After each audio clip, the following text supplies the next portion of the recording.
de l'eau est pure. Mais étant donné que le chien, il a mis son museau dans cette eau, nous avons un doute quant à la pureté de cette eau. Est-ce que réellement c'est toujours pur ou est-ce que c'est devenu impur? En apparence, il n'y a rien. Il n'y a pas d'odeur qui se fait sentir. Il n'y a pas de changement dans cette eau. Donc il dit qu'étant donné que c'est de l'eau et en apparence c'est pur, nous allons faire le wuzu. Mais étant donné que nous avons un doute, juste après avoir fait le wuzu, il faudra faire le tayammum. Là, c'est ce que Soufiane Zohri, alayhi rahmat, il nous donne comme explication au sujet de la salive du chien. Et enfin, le dernier matin qui nous intéresse, c'est que le récipient, le contenant dans lequel il y avait cette eau, étant donné que ce récipient, il aura lui aussi été souillé par la salive de ce chien, alors est-ce que ce récipient est toujours pur ou est-ce que ce récipient, il n'est plus pur? Donc, Imam Abu Hanifa, rahmatullah alayh, il dit que le récipient, il n'est plus pur. Maintenant, pour le purifier, c'est la règle que nous connaissons depuis notre tendre enfance. Il faudra prendre ce récipient, le laver en 3 fois. On prend le récipient, on le lave une fois. Lorsqu'on a bien lavé, on relave une seconde fois. On a bien lavé, on relave une troisième fois. En général, lorsqu'il y a de cette façon, on dit de laver 2 ou 3 fois ou 4 fois, etc. En général, c'est laver, laisser le récipient sécher, et ensuite laver une seconde fois, laisser sécher, et enfin laver une troisième fois. Et là, le récipient, il est devenu pur. Imam Malik alayhi rahmat, lui, il dit que le récipient, il est toujours pur. Le récipient, il est toujours pur.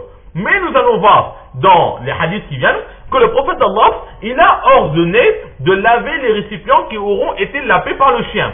C'est pour cela qu'il dit que le récipient il est pur, mais il est mustahab de le laver, car le prophète nous a recommandé de laver ces récipients. Donc pour lui c'est pur, mais mustahab de laver, et laver en 7 fois. Imam Abu Hanifa s'est lavé 3 fois, Imam Malik s'est lavé en 7 fois.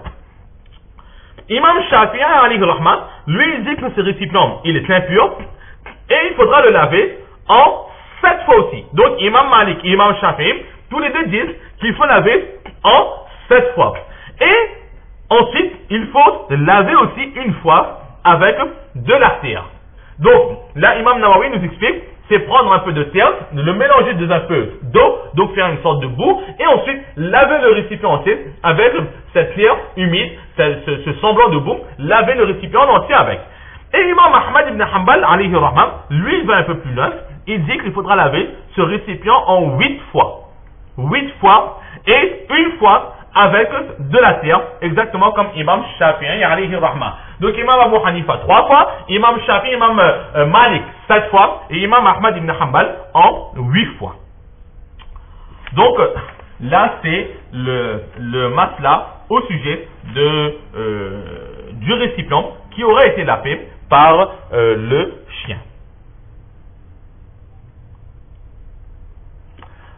Les 3 aïmas qui considèrent ce récipient comme impur, donc leurs preuves sont évidentes, ce sera ce que nous verrons dans les hadiths qui viennent.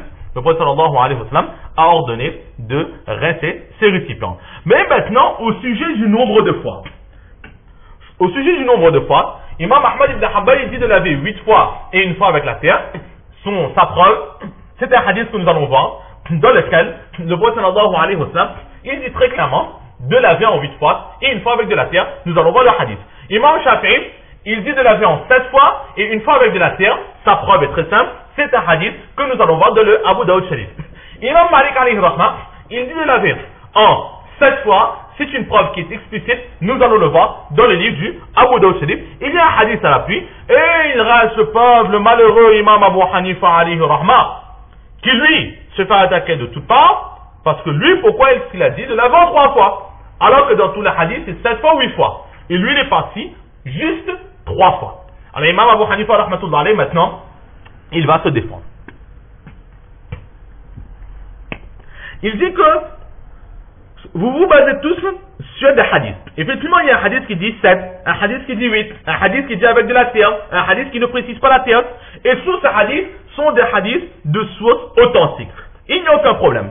Mais, lorsque l'on regarde tous ces hadiths, nous voyons qu'il y a ce qu'on appelle le iztirab. Entre les hadiths, il y a des contradictions.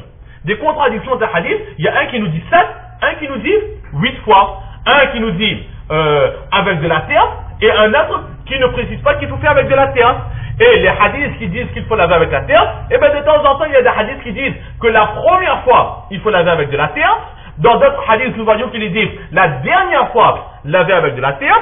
Et dans d'autres hadiths, qui nous disent tout simplement de laver une fois avec de la terre, que ce soit au début, la seconde fois, la troisième fois, la quatrième fois, la cinquième fois, la sixième, la septième ou la huitième fois, peu importe, pourvu qu'une fois, on a lavé avec de la terre. Donc, entre ces hadiths, il y a énormément de divergences, même si chaque hadith en eux-mêmes, ils sont authentiques. Imam Abu Hanifa lui dit que lorsqu'entre les hadiths, il y a ce genre de contradiction, alors il faut aller à la source, réfléchir.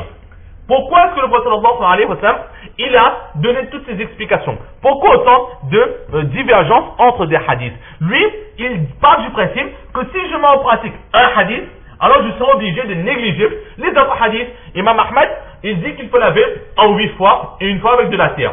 Mais il ne met pas en pratique l'ordre de laver que 7 fois.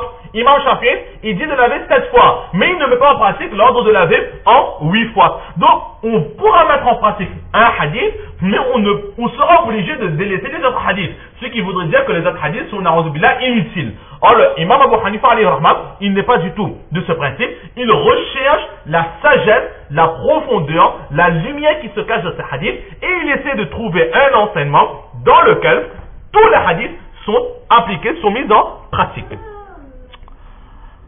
Ensuite, la deuxième raison pour laquelle Imam Abu Hanifa, il dit de laver simplement 3 fois et non pas 7 ou 8 fois, c'est tout simplement que Imam Abu Huraira radiallahu ta'ala an, il rapporte un hadith dans lequel le prophète nous donne le choix.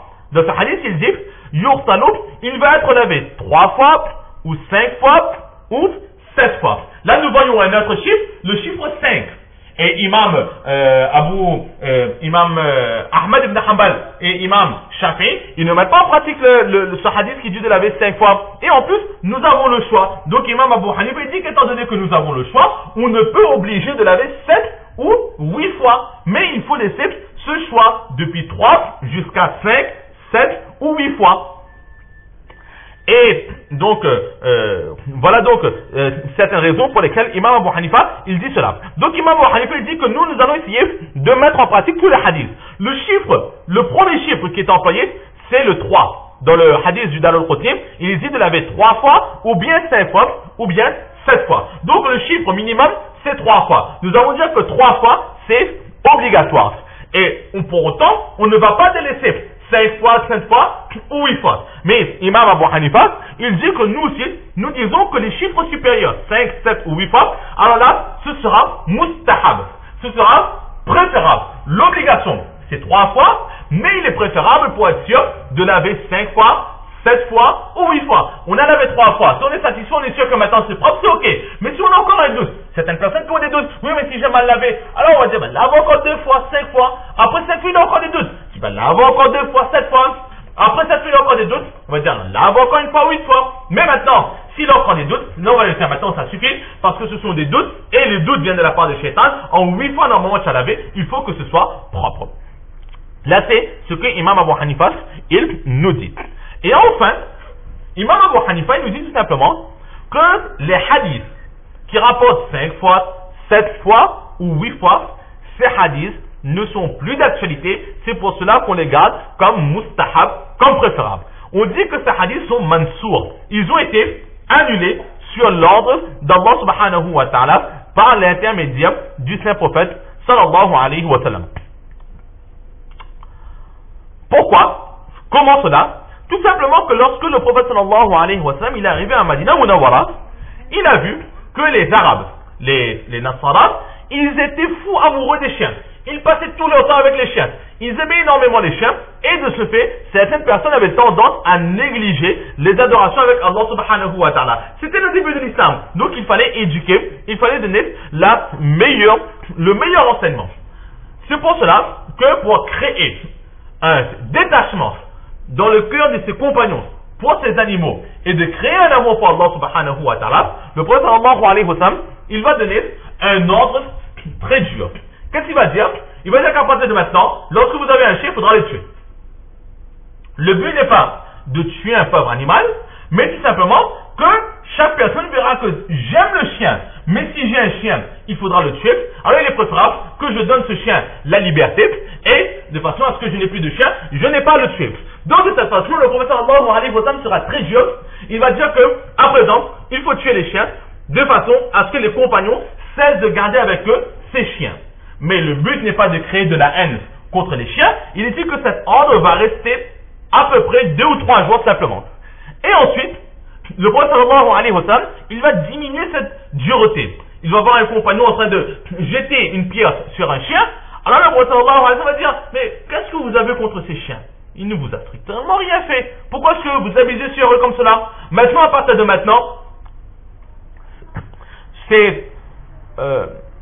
il n'y aura, à partir de maintenant, juste les chiens noirs que vous allez repousser, et les autres chiens, vous les laisserez tranquilles. Parce qu'il a vu que les compagnons, ils se sont petit à petit délaissés, ils se sont détachés de ces chiens. Donc là, c'était une dureté dans l'enseignement prophétique. Et bien en même temps qu'il y a eu cette dureté, le prophète sallallahu alayhi wa sallam, qu'est-ce qu'il a rajouté par-dessus? Il a dit, et il faut rejeter donc les chiens, les tuer s'il le faut, et en même temps, si un chien a posé sa salive, sa langue, son museau dans un récipient, alors il faudra laver ce récipient. Et à laver combien de fois? Laver par 7 fois ou bien par 8 fois. Sachant qu'à l'époque, il n'y avait pas d'eau courante. Et à la maison, il n'y avait pas forcément énormément d'eau pour laver un même récipient par 7 ou 8 fois. Donc c'était un travail supplémentaire. Quitter la maison, aller jusqu'au puits, récupérer de l'eau, revenir à la maison pour laver. Ou éventuellement rester devant le puits, comme on a dit, laver, laisser sécher, relaver, laisser